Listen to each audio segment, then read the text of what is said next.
اور وہ حسین جب اس دنیا میں تشریف لا رہے ہیں تو قرآن کریم کی آیت ہے جو سورہ رحمان کی آیت سرنامہ کلام میں آپ کی خدمت بیان کرنے کا شرف حاصل کیا. ارشاد ہوتا ہے مرج البحرین یلتقیان، دو سمندر ہیں جو آپس میں ملتے ہیں، بینہما برزخ لا یبغیان، اور ان دونوں سمندروں کے درمیان ایک برزخ ہے، ایک فاصلہ ہے کہ ایک دوسرے پر بغاوت نہیں کرتا. ورنہ جہاں برابری ہو جاتی ہے وہاں بغاوت کی فضا قائم ہوتی ہے، لیکن یہ دو سمندر، دو دریا ایسے ہیں کہ دونوں عمیق ہیں، دونوں گہرے ہیں، لیکن ایک دوسرے پر بغاوت نہیں کرتے. فَبِأَيِّ آلَاءِ رَبِّكُمَا تُكَذِّبَانِ، تو تم دونوں کون کون سی نعمت کو جھٹلاؤ گے. یہاں پر میں نے ترجمہ لفظی کر دیا ہے اور اس کی تفسیر آپ کی خدمت بیان کر دوں.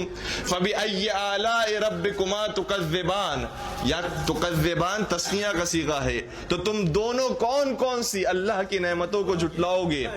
آپ کا ذہن شاید پہنچ گیا اور میں آپ کے ذہن کو تفسیر کی تائید بھی دوں گا کہ ویسے ظاہری معنی یہ ہے کہ جنوں انس تم کون کون سی اللہ کی نعمتوں کو جھٹلاؤ گے، لیکن اس کا مخفی معنی یہ ہے کہ اولی اور دومی تم کون کون سی اللہ کی نعمتوں کو جھٹلاؤ گے.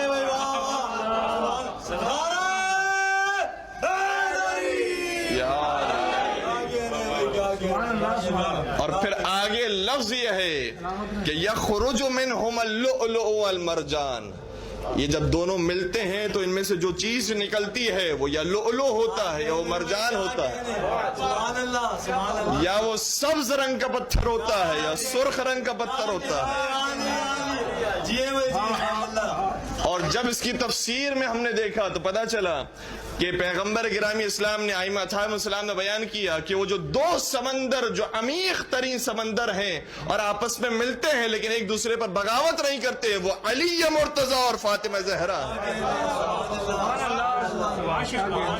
اور جو ان کے درمیان فاصلہ ہے اور برزخ ہے وہ خود پیغمبر اکرم کی ذات گرامی ہے.